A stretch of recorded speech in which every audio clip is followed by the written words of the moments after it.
It's a pleasure for us to have you today participating to our 6th episode of the series Initiatives in Diversity, Equity, and Inclusion in Companies. BPW Montreal, Business Professional Women Montreal, has been hosting this for almost a year. So the next episode is going to be the last, completing an entire year. So we're very excited. And today we have with us 2 speakers. In the past episodes, we focused a little bit on members of companies who are dedicated to D&I. Today, what's interesting, and I find it very relevant for other companies to consider, we have members of the business whose day-to-day job might not be in D&I, but they still have a key role to play. And we're going to explore this in more detail. Alors, comme je dis à chaque fois, vous pouvez poser des questions en français, en anglais.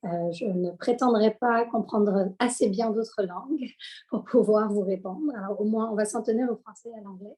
Vous pouvez mettre vos questions dans le chat. On a une période de questions à la fin. Si par contre, je constate au fur et à mesure qu'il y a des questions pertinentes que je suis en mesure d'adresser, je le ferai. On est un petit groupe, donc on va se permettre sinon d'être un peu plus interactif dans la mesure du possible. Alors, pour ceux qui ne sont pas familiers avec BPW Montréal, on va vous référer à la fin à plusieurs de leurs sites. On vous invite à consulter l'ensemble des événements que nous organisons sur une base régulière. Et d'ailleurs, BPW au niveau national vient de sortir un rapport sur les questions d'équité, diversité et inclusion que nous partageons également avec chacun des membres aujourd'hui, à moins que vous ne vouliez le recevoir, pour pouvoir vous partager l'information qui a été compilée et qui est très pertinente. Alors, sans plus tarder, je vous présente nos 2 conférenciers aujourd'hui. Alors, nous avons Mme Karine Abgrall-Teslyk, qui est vice-présidente exécutive et chef des services aux particuliers à la Banque Laurentienne. Alors, bonjour Karine. Bonjour Tara. Merci d'être parmi nous. Et nous avons Monsieur Raoul Ménès. Alors, je ne lirai pas tous les diplômes associés à son titre. J'irai directement donc Partner and Quebec Leader in Advisory Governance, Risk and Compliance Services, and Inclusion, Diversity and Equity Executive Council Member at KPMG. Bonjour Raoul. Bonjour Tara. Alors, je me permets de vous laisser vous présenter en un peu plus de détails si cela vous convient. On peut peut-être commencer avec Karine. Oui, avec plaisir. Alors, en fait, le titre le dit, je m'occupe de tout ce qui est pour les particuliers, alors que ce soit les réseaux de distribution, le marketing, le digital, tout ce qui est produit, la gestion privée. Alors, c'est la division, en fait, vraiment particulier de la Banque Laurentienne. Parfait, merci Karine. Et Raoul? Brièvement, je suis associé chez KPMG. Nous, ce qu'on offre comme service, on fait partie de la famille de services conseils. Alors, on fait tout ce qui est audit interne, tout ce qui est gestion des risques d'entreprise, tout ce qui est conformité à l'égard de l'information financière. Et aussi, on fait tout ce qui est reddition de compte au niveau de ESG. Et ça, évidemment, c'est à côté, ça c'est le professionnel, puis évidemment, il y a le côté, là, tout ce qui est DEI aussi dans lequel j'œuvre aussi. Super, merci beaucoup. Je vais rentrer dans le vif du sujet. Une question que beaucoup de personnes se posent, comment chaque compagnie, en fait, structure un petit peu les questions d'équité, diversité et inclusion. Donc, peut-être en commençant par Karine, si on pourrait nous expliquer la structure que vous avez mise en place à la Banque Laurentienne. Donc, est-ce qu'il y a un comité? Comment est-ce qu'il est composé? Comment les gens sont nommés? Quelle est la durée de leur mandat s'il y a lieu? À qui ils se rapportent? Je vous laisse commencer. OK, absolument. Alors, ce qui est peut-être important de comprendre, c'est qu'on a une nouvelle présidente. Alors, il y a 2 ans, lorsque Rania Louwalian a pris le poste de chef de direction, elle a tout recréé, en fait, un comité exécutif dont je fais partie. Et à ce moment-là, on a redéfini notre stratégie, on a revu nos valeurs, notre raison d'être, et on a vraiment défini notre raison d'être comme étant qu'on croit qu'on peut changer l'expérience bancaire pour le mieux, mais qu'on doit voir au-delà des chiffres pour donner vie aux espoirs et aux rêves de nos clients. Et que d'être meilleur, c'est d'abord de s'assurer que chacun a sa voix, sa chance de grandir et prospérer. Alors, en partant de ça, on s'est dit que c'est le travail de tous au sein de l'organisation et que notre championne doit devenir notre présidente. Alors, c'est notre présidente qui est un petit peu différenciée des autres organisations dans l'industrie financière, qui est notre championne exécutive. Et de là, tous ces membres de son conseil exécutif ont fait partie du comité de direction de ESG. Et il y a un groupe de travail par la suite qui est interfonctionnel, qui s'occupe de l'exploitation de chacun des membres du comité exécutif. Alors, c'est chacun notre responsabilité C'est sur tous nos bulletins de rendement, nos scorecards qu'on appelle comme objectif. Et vraiment, c'est intégré à tous les niveaux. Mes leaders aussi, c'est dans leur scorecard de s'occuper des éléments de ESG. Alors, c'est vraiment pas une durée de mandat, ça fait partie intégrante de notre quotidien et de notre raison d'être. D'accord, donc du comité exécutif. Puis là, vous faites le lien directement avec ESG, donc D&I est partie intégrante de vos efforts plus larges en ESG. Puis La là, c'est responsabilité entre ANIA se fait aussi avec le conseil d'administration. Alors, on a défini des politiques pour les employés, des politiques pour le conseil d'administration. Alors, vraiment à tous les niveaux, mais ça part de notre PDG. C'est très intéressant de savoir que la championne est la présidente. Ça part définitivement de... Je veux dire que vous avez mis l'énergie, puis vous avez mis l'accent pour insister sur l'importance de cet élément. Avez-vous un comité plus opérationnel? Parce que là, on parle quand même de membres exécutifs qui ne vont pas forcément créer des événements de manière fréquente ou avoir la disponibilité peut-être pour être dans le day-to-day. Le groupe de travail que j'expliquais, qui est comme interfonctionnel de toutes les différentes divisions, ce sont des gens qui sont encore seniors, mais pas du comité exécutif, et c'est de eux que le quotidien et le travail se fait avec, bien évidemment, l'alignement stratégique avec le comité exécutif iranien.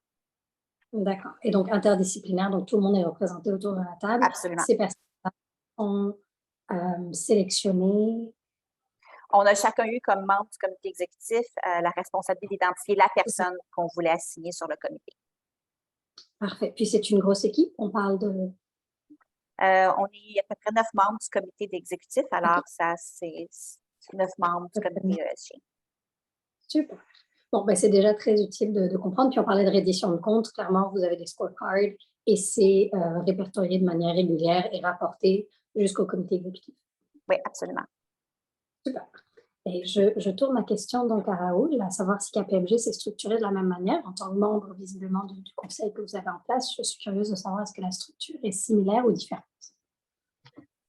Alors, le tout a vraiment commencé en 2020 pour KPMG. Donc, il y avait les 146 cabinets membres de notre réseau mondial. On s'est donné un cadre pour vraiment accélérer la progression de tout ce qui est inclusion, diversité et équité. Puis, ils ont bâti une stratégie. Cette stratégie-là, c'est le fruit d'un travail collaboratif de tous les employés à travers le monde. Et cette stratégie repose vraiment sur 3 piliers. Une culture inclusive qui est construite sur la confiance, une main-d'œuvre empathique et éduquée, puis la défense de l'égalité des opportunités. Là, si on ramène ça au local, au Canada, donc nous disposons d'une équipe dédiée à l'inclusivité, l'IDE, et avec sa tête, justement, un peu comme Karine le mentionne, on a notre PDG, qui est Elio Luongo, et le président du conseil d'administration, Rob Davis, qui sont là-dedans aussi. Donc, on voit que le tone at the top, comme on dit en bon français, est vraiment important. Le conseil sur lequel je siège, on se réunit mensuellement pour assurer le suivi des objectifs et des projets en cours et arrimer les priorités de l'équipe permanente. Alors, nous avons aussi une équipe permanente et ça, on a créé aussi le poste, ça, je pense, c'est un des seuls dans les Big Four, si je ne m'abuse. On a créé un poste de Chief Mental Health Officer pour soutenir nos employés à prendre soin de leur santé mentale. L'équipe permanente de IDE travaille en collaboration avec les équipes de ressources humaines pour assurer que les processus sont inclusifs et équitables. Par exemple, depuis 2021, on a bonifié nos processus d'évaluation de la performance avec l'ajout, on appelle ça un bias challenger en anglais, un challenger de biais, qui a le mandat de relever des inégalités lors des discussions de performance en plénière de fin d'année. Cette personne-là fait également le pont avec l'équipe de recrutement avec qui ils vont identifier activement les préjugés, les obstacles dans le processus afin de faire progresser l'équité. C'est très intéressant. Ce n'est pas la première fois que j'entends parler. Je pense que dans une autre conférence, on avait une autre compagnie qui nous a parlé de ce concept. Est-ce que c'est des personnes tiers ou c'est des employés qui se font donner ce rôle de bias challenger? C'est des employés. Donc, c'est les gens qui sont sur place. On va écouter. Donc, et à même, je recule quelques années, on faisait les évaluations parce que le cabinet, on grossissait. Alors, ce qui est arrivé, c'est qu'on a mis une photo parce que les gens savent, c'est de qui qu'on parlait. Mais là même, on enlève les photos des employés lorsqu'on fait l'évaluation de fin d'année pour que justement, il n'y a aucun biais. On ne sait pas de quoi la personne a l'air et c'est vraiment, on focus sur le mérite. Donc, j'imagine que ces employés sont formés pour être en mesure d'identifier des biais. Puis là, c'est un de vos piliers. Là, je comprends bien d'avoir une main-d'œuvre équipée, éduquée. On parlait juste de 2020, peut-être pour rebondir là-dessus, Raoul. Est-ce qu'il y a eu un déclencheur en 2020 concret ou est-ce que, bon, je sais qu'il y a eu un momentum au niveau mondial entre plusieurs événements. Est-ce que c'est vraiment quelque chose qui a été un déclencheur chez KPMG? Oui, bon, il y a comme. Alors, c'était. Moi, je me suis joint en 2021, en pleine pandémie. Donc, l'élément déclencheur, je ne l'ai pas. Je n'ai pas cet historique-là. Mais ce que j'ai pu comprendre en ayant parlé puis en siégeant sur le Conseil national, c'est que c'était devenu quelque chose de très important pour KPMG, pour le futur et pour assurer qu'on a l'inclusion et que les gens se sentent chez eux chez KPMG. Donc, c'était quelque chose qui allait venir et qui s'était concrétisé à partir de 2020. Super. Great. So I'm going to turn to a different question, just more specifically on your roles. So, Karine, maybe if I ask you next, what is your role in Banque Laurentienne's EDI strategy? And what importance do you think we should give to, again, people in the business being involved and playing, depending on what you're going to answer, that type of role in this EDI strategy? It's an important question because as a business leader operator, it's really, it sort of entrenches everything I do. It's the how I need to do things. Of course, there are certain things that are the what that are inserted in my scorecard, for instance, but how I will define my strategy, how I will execute, how I will build a team is all based on the ESG values. And that's how we built even our strategy around it, where everyone belongs, where we make the better choice, which is one of our fifth pillar. In terms of our strategic direction. So all of these things really inform, for instance, having a team that's going to reflect the community that we live and work in. So I worked at Laurentian Bank, funny enough, when I was a teller when I was a student, and I come back 30 years later. And even though I thought there was lots of diversity when I started as a student, there's so much more diversity now. And I think it's extremely refreshing. Mm-hmm. And so making sure that lives every day for our customers, for our shareholders, for the community, but for our employee base is extremely important because that's where you're going to get innovation. That's where you're going to get true governance and better decision making, and making sure you're not getting group thinking, but diversity of thought as well. So all these key elements for me are part of how we need to live it and lead by example every day. And then in addition to that, I'm also the executive champion for our employee resource group called Strong Her. And so for that, I also need to be their community champion to be able to make sure that I'm putting visibility on the organization, that I'm also a strategic partner and ensuring that the employee ERG has alignment with our business strategy and execution. And then be a network leader and connecting them both internally and externally with my network and contacts. So I would say that it's in everything we do every day, and it's in every decision launch, product decision making, like everything that we do. And it informed a lot in the marketing team that I have, how we developed our purpose that I shared with you in my previous answer. How we look at our branding and all the decisions we make in the segments that we get invested in. All of these things, I think, are very much informed from the strategy we built all around ESG. Mm-hmm. And I see your background. Everyone belongs here. So exactly. Yep. That's very helpful. Understanding that it is anchored in your purpose, in your values, in your pillars. And from there, everyone's expected to consider it in their how. Is everyone equipped to do that? So again, it seems natural to you. It might not be to everyone. Do you feel like you've been told a little bit what it means to consider it on a day-to-day basis when you're launching a program, when you're thinking of branding? Is there like a toolkit or some sort of training that has been made available? That's a great question. Every business unit? Yeah, and it's part of actually some of the scorecard elements I had with my leaders, ensuring that as we're launching a product, that the training is embedded. But we, beyond that, did cultural boot camps. So as we were pivoting the organization, we went through boot camps and through the values and what did that mean and the strategic pillars to the entire organization, and that was leader-led. So really, and we're a small organization. So when you have all of your leaders that are delivering this and everybody's living it and feeling it, it was quite powerful. That's great. I've never heard of a culture workshop. I mean, it's really interesting. A boot camp, even. Yeah, we're on our second one already. So like it's a journey. Right. I was going to say, so you did that about 2 years ago and you're doing it again. So Rania joined the organization 2 years ago. I've been there like a year and a half. So last December, when we had our big investor days, when we launched our strategy, values, purpose, and so forth. And so we launched, I would say, as of February last year to our leaders at the boot camp, and that's made its way down. And now we're launching our second boot camp this fall. To the same group or to everyone? A second layer? No, everyone's going through all of them every time. Yeah, but it's not the same one. So this time it's more about how are we working differently and how are we evolving sort of in a post-COVID era and embedding all of these things and ensuring we're respecting everyone's, and we'll talk about that maybe a bit later, but how have we adapted and how we're making sure we're still advancing women, for instance, and advancing everyone, even though we're working remotely. So all of these things are part of our second cultural boot camp. That's really great. I mean, it takes a lot of time to prep for this, to dedicate time for training, and it looks like you're doing it on a recurrent basis, which is key, right? It's so hard because by the time you're done one, you're ready for the next. Exactly. But it's part of our scorecard too. So our leaders are expected to deliver it, and that's part of their sort of leadership quadrant in their scorecard. And those scorecards essentially define or impact their performance, is what I'm They do. Yeah, that's how they get rated at the end of the year.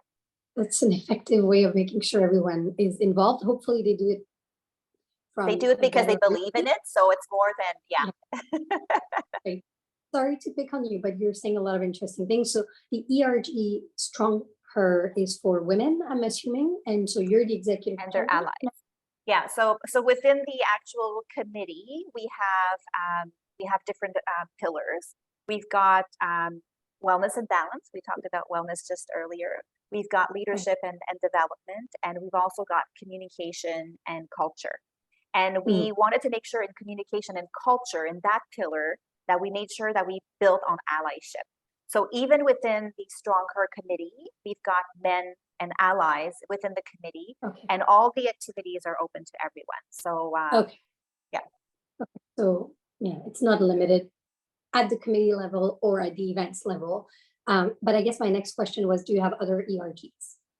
We do. We have the Laurentian Bank Black Employee Network, and we also have our Pride network as well.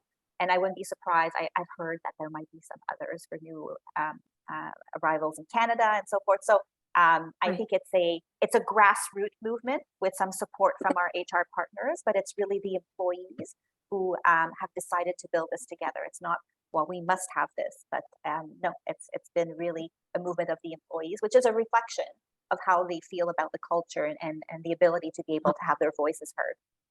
Well, first of all, it means they're there, so that's a good sign. Yes. And then they're able to build something, and you guys are supporting. So that's pretty great.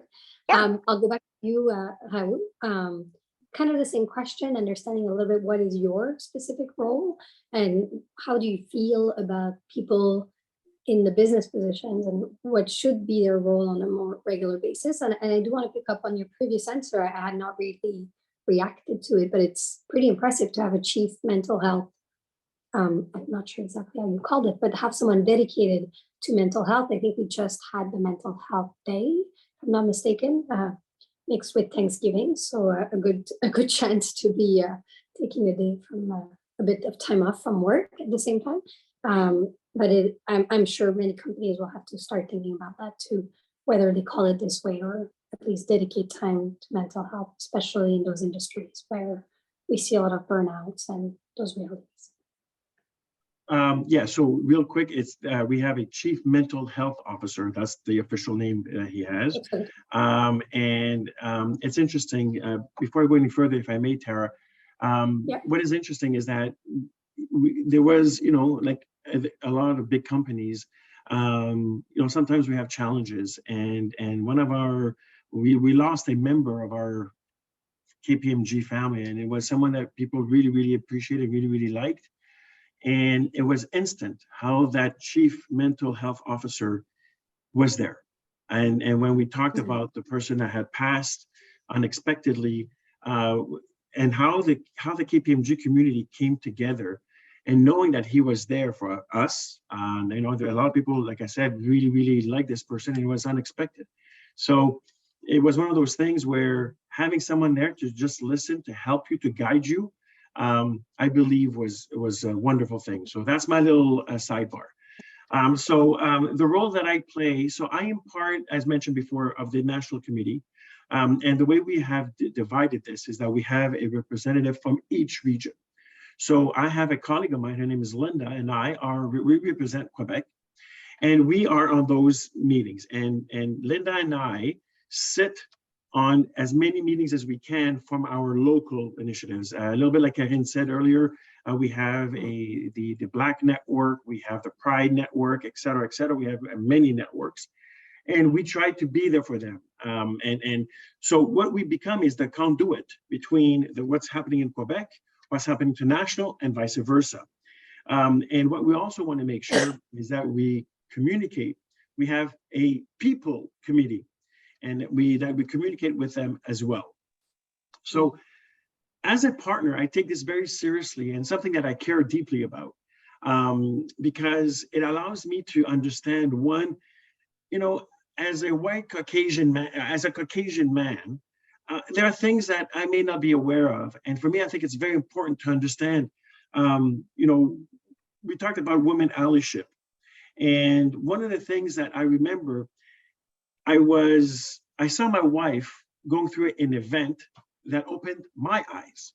So I feel as a business person in a community, I need to not only make sure that my eyes remain open, but I need to help others to keep their eyes open as well, or open their eyes if their eyes have been closed, or just they didn't know. So that's a little bit. So I do that committee. I sit on different local committees. We discuss what's happening in Quebec, what's going on in Ontario, what's going on in British Columbia, et cetera, et cetera. And then we try to see what ideas work well, what ideas can be improved, and then we collaborate. Okay, that's great. Do you have scorecards? I know Karine talked a lot about that, and I have to say a lot of companies are interested in the equity, diversity, and inclusion being embedded in everything, but not everyone has yet to make it part of performance criteria, indirectly or directly. We do.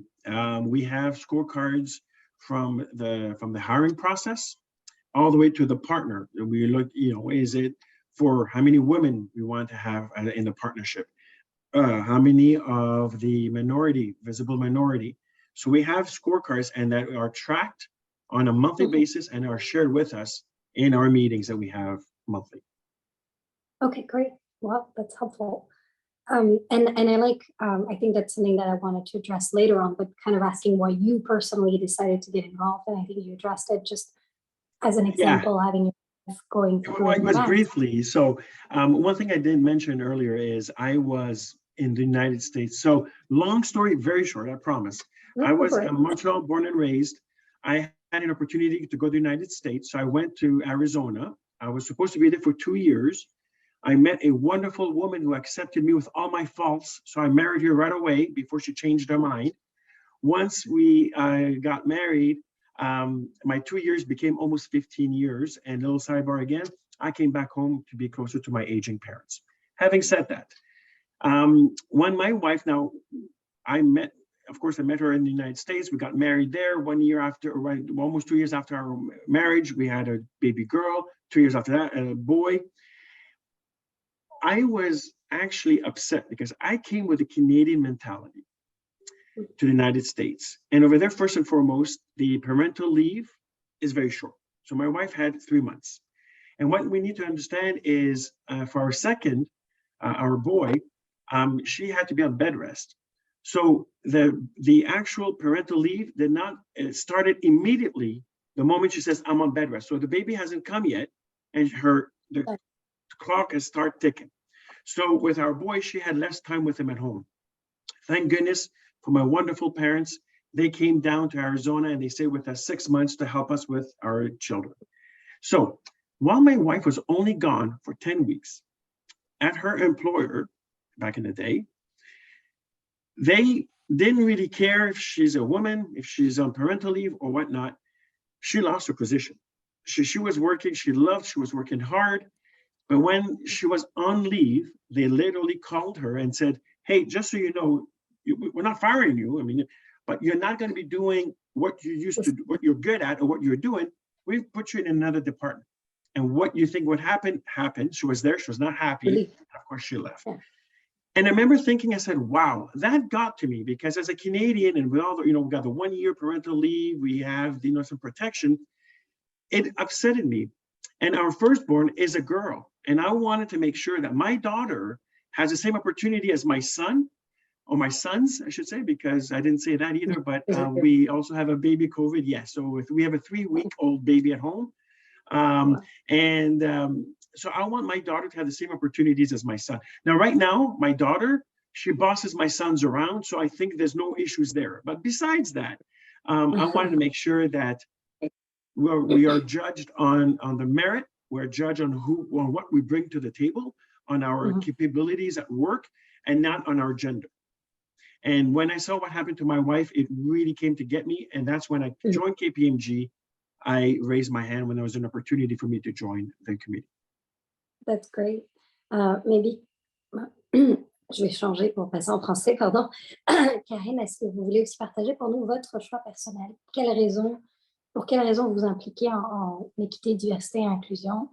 C'est du temps qu'on consacre, quand même, c'est de l'investissement qu'on fait, on ne peut pas le mettre de côté. Puis Raoul, c'est très intéressant de partager puis d'être ouvert avec nous. Je sais que ce n'est pas la première personne qui me dit qu'en ayant un enfant, on prend conscience en effet des impacts, notamment sur les filles, quand on parle de gender, mais évidemment, il peut y avoir d'autres réalités au niveau des autres groupes de diversité et équité.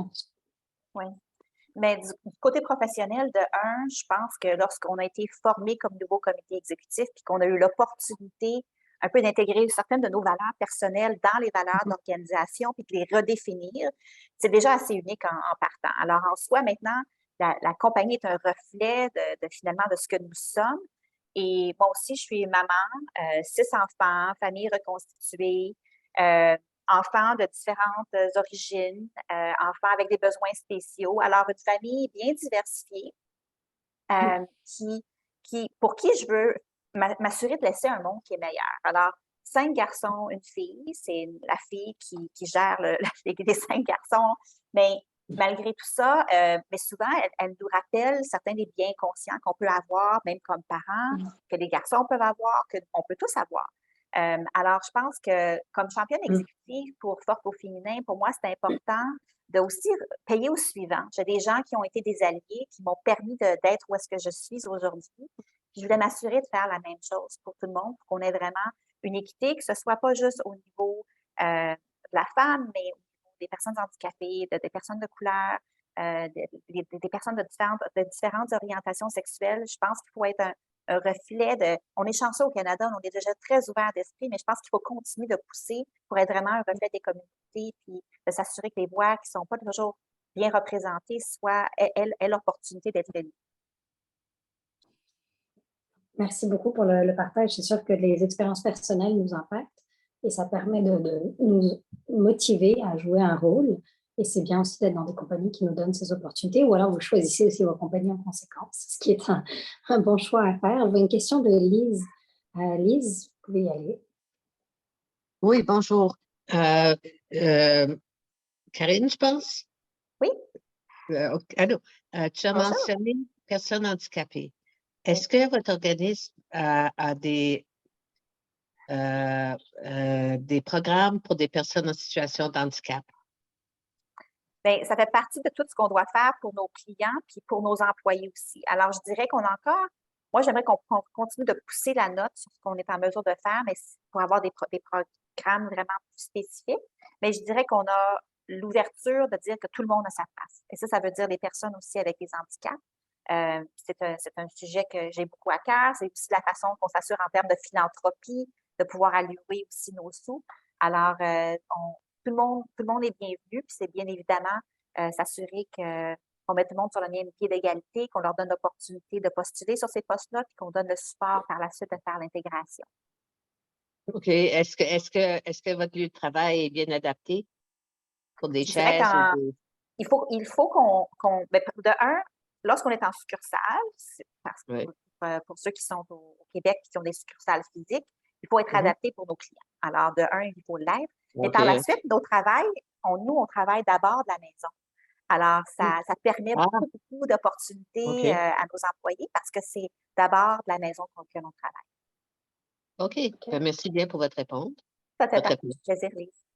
OK. Merci pour la Merci. question. Est-ce que vous travaillez de la maison suite à COVID ou est-ce que ça a toujours été la réalité de la Banque Laurentienne? Non, ça a été vraiment un pivot qu'on a fait suite à la période COVID. Alors, notre nouvelle présidente s'est jointe à l'organisation à l'automne 2020, alors en période de pandémie. Elle nous a tous recrutés pendant la pandémie. Alors, on s'est joints entre son arrivée puis jusqu'à l'été 2021.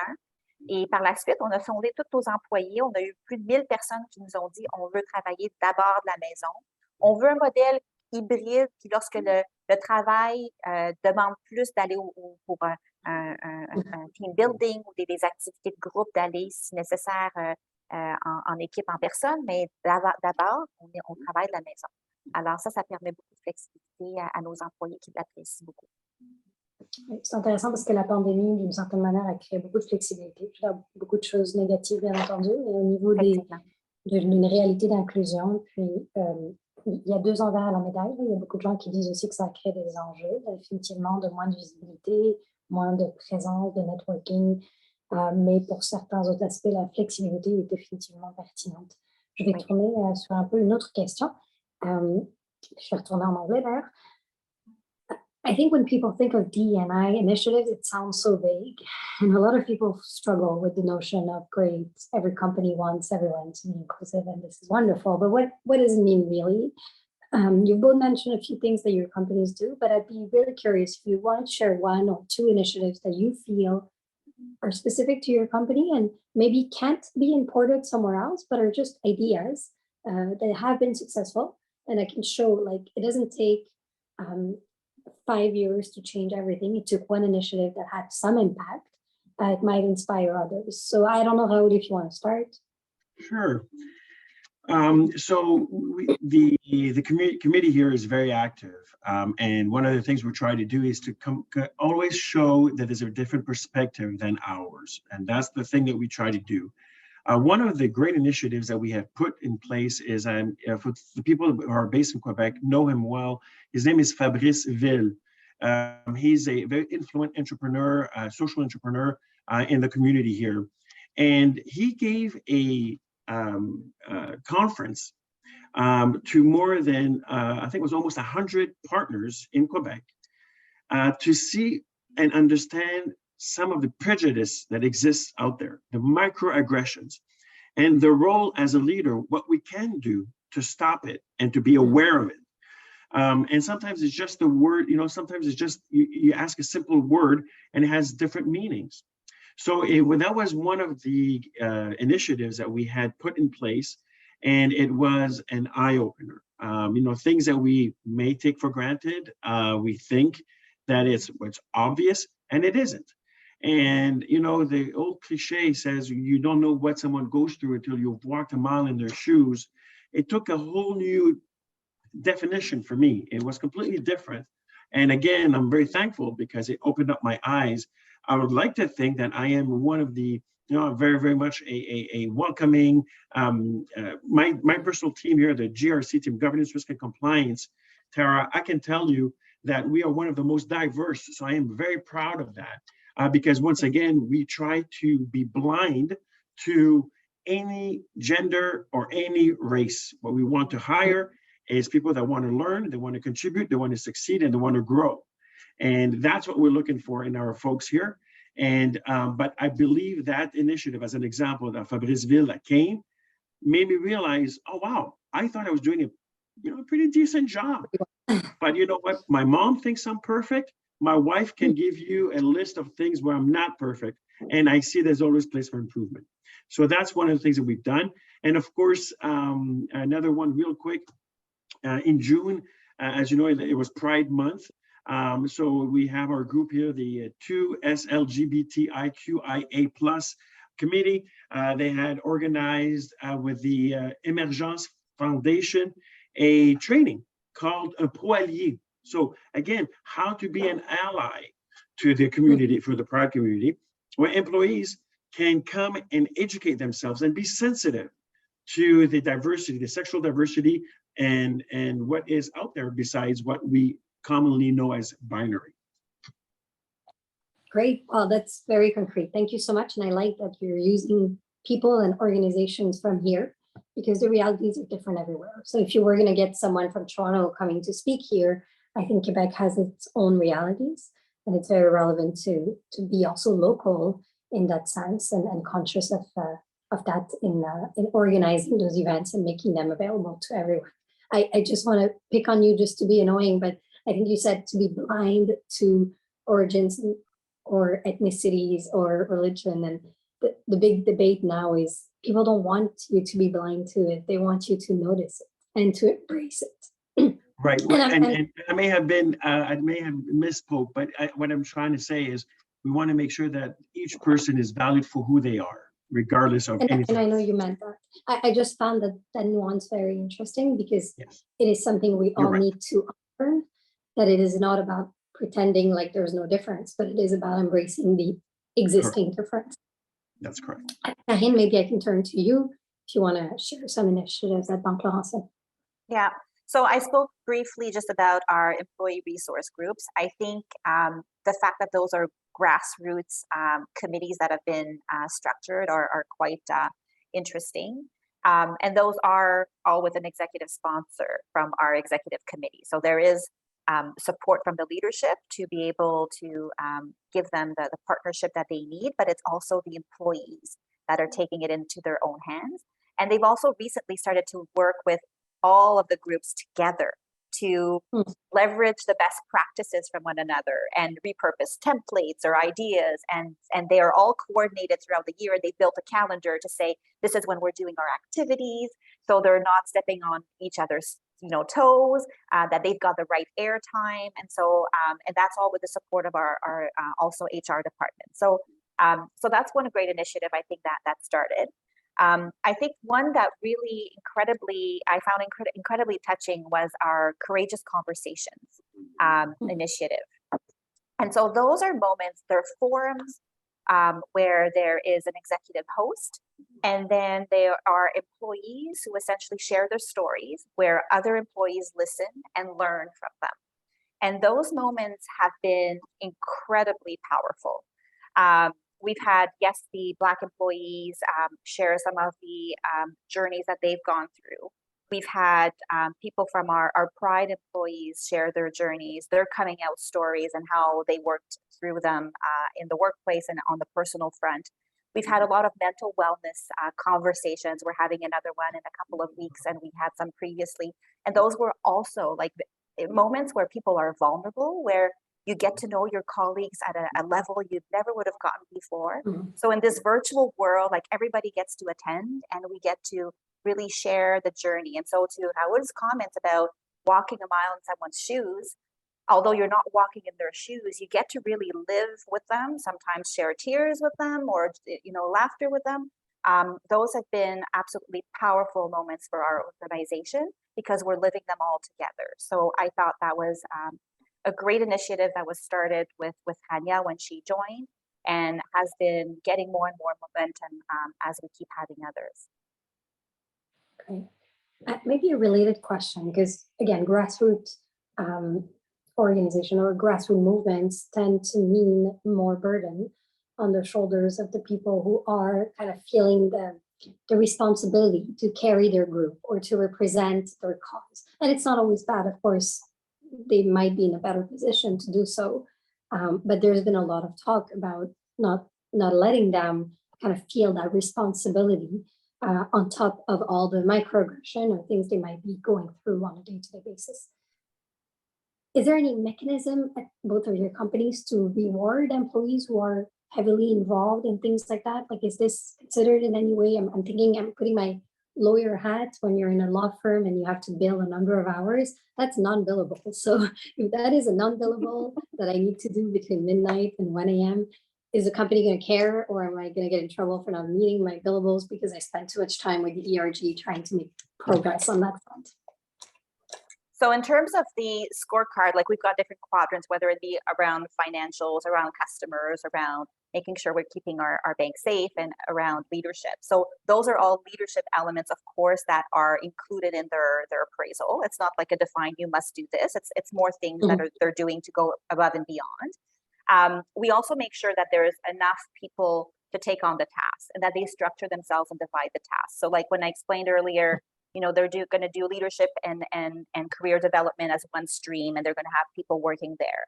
Another one will take care of the communications and culture. The other one will take care of wellness and balance. And so what we had found, though, is that, well, in Strong Her, for instance, there are more women in an organization that there would be in Pride or in the Black Employee Network. So ensuring that they're coming back together to share their best practices, templates, and so forth, so they're not feeling alone, was key, because there could be more structure and rigor because there were more people, but making sure allies also join the others and encouraging allies to join, I think, is also critical. So that would be sort of how we're trying to manage that workload on our side. Great. I don't know, Raoul, if you want to add on that specific question of the aspect of being rewarded and feeling recognized for those efforts that you're putting on outside of business hours involvement.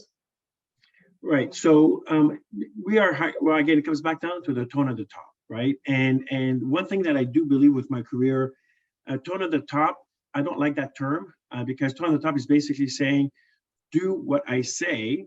So I'd rather talk about executive behavior. I'd rather do what I do, right?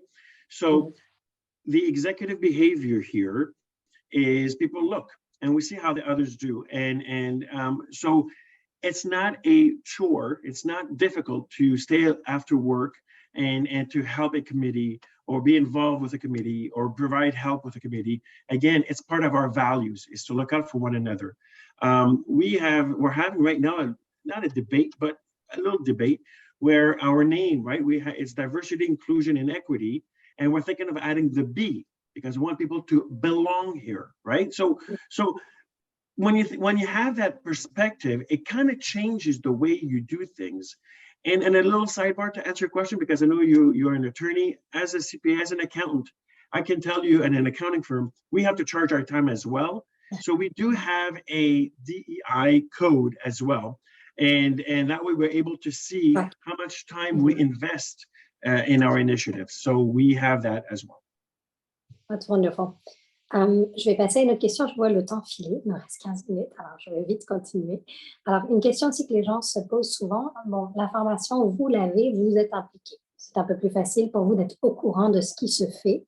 Comment est-ce que cette information est partagée à l'interne, d'une part, et à l'externe? Donc, est-ce qu'il y a une cadence régulière à laquelle vous allez partager avec vos employés les succès, les développements, les initiatives, et également un rapport externe que vous rendez disponible à vos clients, bon, vos actionnaires si vous en aviez, mais là, vous n'êtes pas des compagnies listées, mais ou à vos clients ou à vos partenaires. Donc, juste un peu comprendre votre stratégie autour de la communication sur tout ce qui est réalité, équité, diversité, inclusion et bilan de vie. Raoul, veux-tu y aller? C'est moi, je faisais mon gentleman, j'attendais, Karine, que tu... Les femmes d'abord. Écoutez, nous, on a tout redémarré en 2020. Alors, on a fait notre premier rapport ESG ou EDI en 2021. Alors, ça, c'est vraiment pour tout ce qui est externe, investisseurs, actionnaires et tout. Par la suite, au niveau, je dirais, externe également, on voit beaucoup d'opportunités en termes de LinkedIn pour s'assurer d'élever les voix de nos groupes qui sont pas aussi bien représentés. C'est une belle façon pour eux de faire mettre en valeur aussi les efforts qu'ils font en termes de leurs groupes ressources employés, de leurs activités et tout. À l'interne, c'est beaucoup plus facile de faire ça. On a une communication hebdomadaire qui part tous les lundis matin avec un consolidé de tout ce que les employés doivent savoir. Alors, tout ce que les groupes ressources des employés, par exemple, doivent annoncer comme activité qui s'en vient va être inclus dans cette communication-là. On va avoir aussi toutes les nouveautés, que ce soit en termes de produits et tout ça. Puis on s'est assuré même les vendredis de faire plus pour tout ce qui est EDI, une communication un peu un répertoire des articles dans le monde qui sont appropriés pour pouvoir aider les gens qui font justement des décisions pour les groupes de travail, pour les fonctions. Alors, on a quelque chose vraiment spécifique aussi pour ça, les vendredis qui viennent. Et sur une base trimestrielle, on a plein de forums, que ce soit des genres de town hall qu'on fait avec une mise à jour, avec des vidéos et tout ça sur les progrès qu'on a fait. Puis on va inclure évidemment tout ce qui est EDI là-dedans. Puis on a aussi sur une base mensuelle des appels avec la présidente, avec tous les exécutifs pour aussi disséminer cette information-là. Alors, c'est vraiment pas la communication qui manque. Il faut juste s'assurer qu'elle se rende aux bonnes personnes. Dépendant des auditoires, on modifie le tout.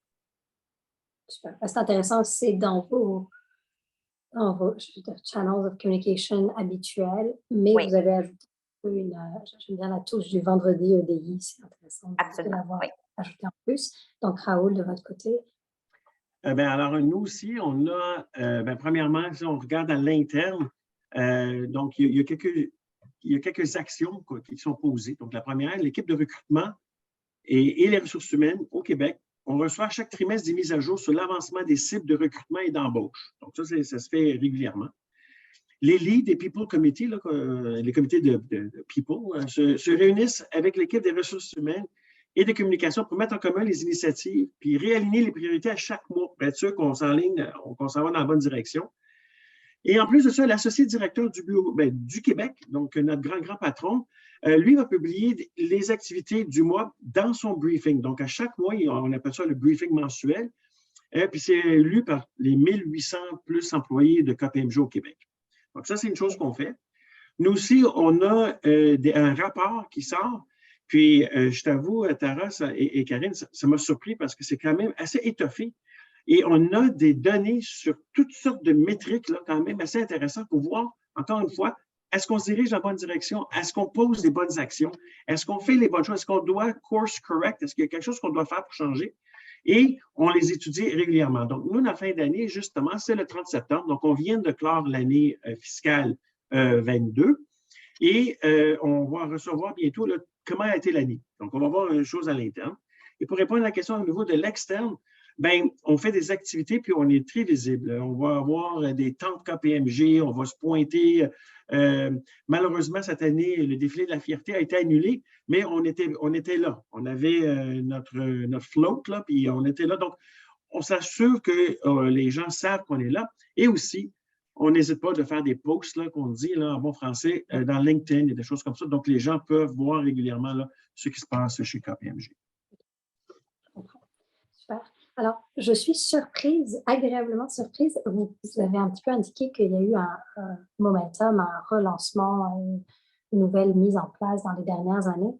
Dans vos deux compagnies, on parle de 2020 étant comme un peu une année où toutes ces initiatives ont eu un peu plus de momentum. C'est quand même assez court, 2020 à 2022, pour avoir tout ce que vous me dites en ce moment. Alors, bravo. Je vois quand même une structure, une cohérence. C'est très, très bien fait. Je ne pense pas que toutes les compagnies peuvent prétendre avoir mis autant de choses en place aussi vite. Et peut-être là-dessus, une question. Alors, je me demande, est-ce que vous avez décidé de vous faire accompagner de consultants externes qui vous ont aidé dans le développement de votre stratégie puis votre structure d'équité, diversité, inclusion? Ou est-ce que c'est quelque chose qui a vraiment été développé à l'interne en allant chercher des expertises puis des personnes qui ont été embauchées pour passer plus de temps à se pencher sur ces questions? On peut commencer peut-être par Raoul. Oui, alors nous, on est vraiment épaulés par tout ce qui est le réseau KPMG qui nous accompagne dans la mise en place de notre stratégie. Mais on fait affaire aussi avec des fournisseurs externes pour soutenir notre éducation. Donc, la firme RW3 pour la livraison du programme pour faciliter l'acclimation culturelle des nouveaux arrivants au Canada, par exemple. La Fondation Émergence, dont on parlait un peu plus tôt, qui fait aide pour tout ce qui est 2 SLGBTQIA+. Il y a aussi l'École des dirigeants des Premières Nations, des HEC Montréal, qui va aussi nous aider pour tout ce qui est questions autochtones. Donc, il y a plusieurs choses qu'on fait à l'extérieur. Donc, quand on voit qu'il y a une expertise qui est manquante, on va aller la chercher. Et aussi, on fait appel, on est quand même assez chanceux, on a un réseau mondial de KPMG et on peut aussi aller voir un peu ce qui se fait ailleurs et appliquer ce qui nous convient, ce qui est pertinent pour nous localement. Karine? Alors, je dois dire qu'on a eu la chance, en bâtissant finalement la stratégie, d'aller chercher aussi du talent à l'interne. Alors, une nouvelle vice-présidente adjointe, vraiment focusée sur la durabilité, tout ce qui est EDI, hyper brillante de Harvard, qui vient justement de gagner un prix là, de Clean 50 Awards, toute jeune, mais qui vraiment a un impact déjà au niveau national, si pas global. Alors, vraiment chanceux d'avoir ça comme opportunité à l'interne d'avoir ce talent-là. Puis après, on fait des partenariats lorsque nécessaire pour aller chercher une spécialisation. Si on va aller chercher une formation sur les biens conscients. Alors, je pense que c'est ce genre de faut savoir où sont nos expertises, puis où est-ce qu'on peut aller par la suite faire des alliances pour aller chercher d'autres choses. Mais en gros, on a eu, je pense, l'attraction qu'on a eue, puis on a pu faire bouger vraiment l'aiguille, puis faire autant de progrès, c'est parce qu'on avait quelqu'un à l'interne qui connaissait notre culture. C'est vraiment pas juste cette personne-là qui travaille, là, elle coordonne les efforts, mais en fait, c'est dans la responsabilité de chacun. Et c'est pour ça qu'on a réussi à avoir le momentum. Super. Mais je pense aussi, en effet, que alors, l'interne, le réseau que vous avez pour KPMG, c'est quelque chose de très précieux. Mais d'avoir des partenariats avec des organismes externes aussi, c'est de plus en plus pertinent. Donc, je trouve ça intéressant que vous en avez quelques-uns. C'est sûr que des organisations comme BPW sont aussi toujours intéressées à faire des partenariats pour aller compléter, mettre à disposition des ressources. Alors, je pense que de plus en plus, on voit une possibilité de collaboration entre des organismes externes et des compagnies privées qui ont intérêt à travailler ensemble pour le progrès vraiment de tout ce qui est en matière d'équité, diversité et inclusion. Alors, je pense que j'ai peut-être une dernière question. N'hésitez pas dans le chat à mettre des questions si vous en avez. Pour moi, peut-être la question, c'est est-ce que vous avez remarqué, alors je vais passer en anglais, if you've noticed any change, any positive or negative change in the last years in EDI, maybe related to COVID or just in general, you've seen any concrete progress that we've done, and if you want to share that with us. We'll start with Karine. Sure. Well, firstly, internally within the organization where I work, I think it's been night and day. So that's been a whirlwind just because of our I think, individual commitment, but collective commitment as well, if we look at everything we've been able to accomplish. That being said, where I think we were making lots of progress and looking at sort of my role as executive sponsor of Strong Her, I found the advancement for women before COVID versus where we are now, that there's definitely a warning signal that we need to pay attention to.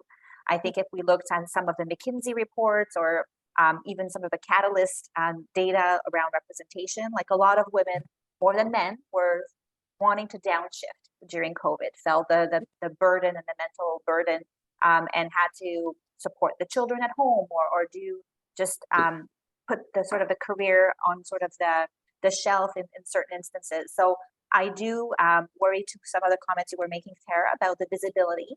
And so that's something that was part of our conversations with my leadership team as we were having conversations around our cultural boot camp, the second one, and making sure how do we work with this hybrid environment and how do we make sure that we're fair and so forth.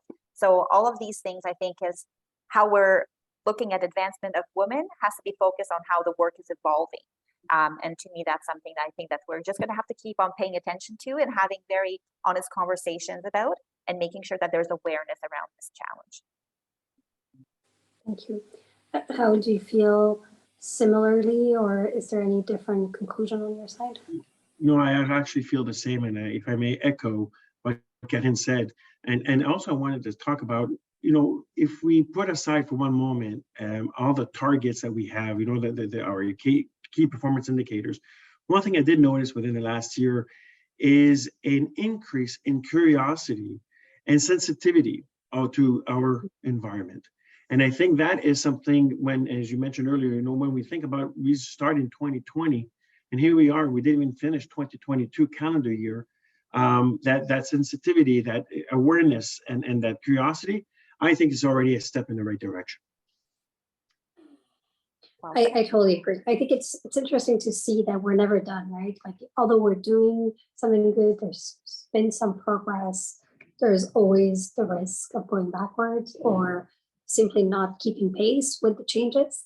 So for us to be vigilant, I think is the key message here, and to keep progressing. So to your point, Karine, having recurrent training is absolutely key because we're never done learning and improving. And I think the diversity, what it means is constantly changing. So that for me is fascinating. I think what we used to consider diverse was very focused on gender. And now we're all working on realizing it's not only about men, women, it's about so many other things. And the list will probably go on. And I do think we have a lot of work to do on those diversity groups without forgetting about women who still have their challenges coming back and forth. I'm going to stop here. I just want to thank you all so much for your time, even all the participants for joining us today. This has been recorded, so it will be made available. We do encourage you to share within your companies, outside, to your friends, anyone who might be interested. We will have the next episode early December, so we'll look forward to see you there. And I just want to share with you some of the BPW events that are coming up soon. So please join all the BPW Montreal pages. You'll see a little bit more of the detail. Alors, nous avons une séance d'information de mentorat BPW alors pour la cohorte 2022-2023, car nous offrons un programme de mentorat le lundi 17 octobre de 18h30 à 20h. Alors, vous avez tous les liens d'inscription dans le chat. Et puis, on a aussi un midi formation sur comment améliorer son LinkedIn. Alors, j'ai entendu et Karine et Raoul parler de LinkedIn. Je pense qu'on est tous d'accord qu'aujourd'hui, c'est un médium très important. Donc, être capable d'améliorer son profil LinkedIn est important, pas juste pour les compagnies, mais bien pour des individus. Alors, ça, c'est le 21 octobre de midi à 13h. Alors, j'espère vous voir sur d'autres événements de BPW. Merci à tout le monde et n'hésitez pas à nous contacter si vous avez d'autres questions pour les prochains événements.